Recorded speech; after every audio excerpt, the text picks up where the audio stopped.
So here I have with me today Dr. Martin Keller, who is the Director of the National Renewable Energy Laboratory in the United States. And Martin is here in Australia on a visit to the Energy Change Institute, and he's kindly agreed to talk to us today about a number of the key issues. So Martin, let me just start off by talking about your role as the Director. You obviously see many different new technologies in your laboratories. And maybe you could tell us a little bit about some of the key technologies that we need to keep an eye on looking into the future. So Ken, first of all, let me say thanks for hosting me here. I had a wonderful visit here to this campus, a tremendous amount of tours and great discussion with a lot of very brilliant scientists. So I'm really enjoying myself here a lot. So as you mentioned, I think there's a lot of really nice technologies on the horizon. When I look into this, for example, in the solar areas, what is the next generation of different solar materials? So we're having a very large program in perovskites, and I know that your university also working a lot on these new molecules which could completely change the way we're doing solar panels in the future by combining this with new manufacturing technologies such as roll-to-roll or even spray-on. It's very early in the research, so we still don't know exactly how this will go. But this type of technologies can have the way to revolutionize the way we're looking at solar panels in the future. In wind, as another example, there's a lot of very exciting developments happening where we look into this, how can we even build higher wind towers, which will require a brand new way of making them. And so what we're working on is, can you make them on site? So instead of put them on railroad cars or big trucks to transport them from the manufacturing place to your site, could you do it on site? And this would enable us to go to higher hub heights, which then, at least in the US, would open up wind to all 50 states. So overall, I think there's a lot of big innovations coming forward, and I think we need to continue to drive them forward. And so with all these new renewable technologies, as we sort of drive the decarbonisation process forward, what do you see as being the key issues as we approach a very large percentage of renewables in the electricity sector?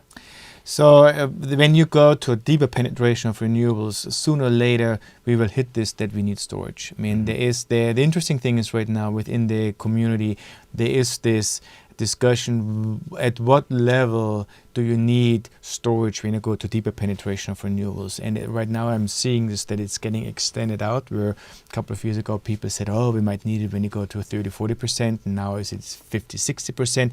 Is it even higher? It's not completely clear, because we are learning also to work with different ways to control and the load on our grid and manage this.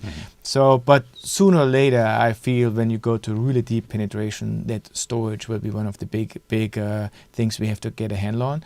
And also new control systems to work with the grid. The grid will become bidirectional, where we send electrons back and forth. And this is a big change from where we are right now. Right. And so, we can see a decarbonisation pathway to 50, 60, maybe 80%. But what about the last 20%? Is that going to be really hard? Will we need to still rely on large thermal generators, whether they're nuclear, coal, gas? And if we do, will we then need some way of offsetting that through growing biomass or through carbon capture and storage or other techniques? I think the verdict is still out there. So I think a lot of people right now would argue that the last 20% will be very hard. But my argument always is, well, it's when you look at this, how much we have right now, we have even a long way to go to 80%. So I think the point is, let's approach this level, and then we will see beyond that. But right now, the opinion is that the last 20% might get hard and very expensive. Suddenly having also the issue about seasonal variations and storage, which is another problem. But this said, what if we go a very different direction, that we see that we're having an overproduction, that we are not saying, well, we only have exactly the electricity we need. We might have much more electricity available, which we then use the electricity and funnel it into other products. So that's why I say we don't know at this point, because if we're seeing the trend continuing, which I think we do, in making solar and wind even more cheaper, we might reach this level that we on purpose have an overproduction, and then taking the electrons and funnel them into different products such as hydrocarbons or hydrogen, as an example. Right. And so let's say we achieve the 100% decarbonisation of the electricity sector, then how can this also feed into the other sectors we need to decarbonise, like transport and industrial processes, these sorts of things? Is this what you mean by looking at other products? Yeah, because I mean, when you look at the way in the energy sector where we're emitting CO2, the electricity generation sector is a very important one. They said industry and transportation is equally as important, and this is sometimes some of these areas like long-haul transportation, airplanes, ships, heavy-duty trucks. It's very hard to imagine that we can electrify them. This means there will be a need for something like long hydrocarbons in the long future. And the question is, how do you get to them in a sustainable way? In transportation, in hydrocarbons, will we gain them from biomass, which is probably the closest to reality, but even there we need to do some more research. Could it be that we do synthetic fuels from new molecules we generate out of electricity, such as hydrogen, and then combine this with CO2 and do Fischer-Tropsch to go to hydrocarbons? It's not clear how we will solve these issues, but it's very clear we need to decarbonize not only electricity generation, but also transportation and industry, which is a lot of process heat. Right. And so a lot of people might argue that, we have seen pretty much the development of much of the technology we need. We've got solar panels, we've got wind turbines, we have these other storage mechanisms like batteries and pumped hydro. So we're kind of at the point where we can see where these are leading. So is it true to say then that kind of we're at the point where we don't need to do much more research and development, or do you think that actually we're still always on the path of R&D and innovation in order to achieve these goals?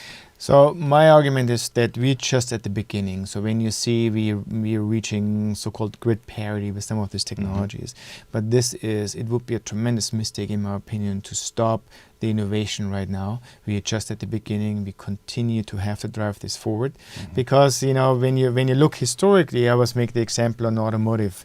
When we had this first cars, which were better than a horse, we didn't stop innovating. We continue to drive this, and now these days our cars are much more than just a transportation mechanism from A to B. They are your entertainment system. They are having all your heated seats, and very soon we will all have autonomous driving. Right. I would say that in the energy and renewable side, we are just at the Model T. We now reaching this where we have grid parity to a lot of degrees, but I think we will continue to drive this to change this. The cost will come further down. I could see in the future that the way we are buying electricity at our homes might be completely changed. Very similar perhaps what you're seeing on your cell phones when you originally bought minutes and now you have a service plan. So we have to continue innovation. It would be a tremendous mistake to stop at this level. And indeed, I think that means that there will always be a role for institutions like ours, which are basically fundamental research and development organisations, which have a social licence to achieve these goals. So I think this is a very exciting future, and thank you very much today, Martin Keller, for sharing it with us. Okay, thank you very much for having me.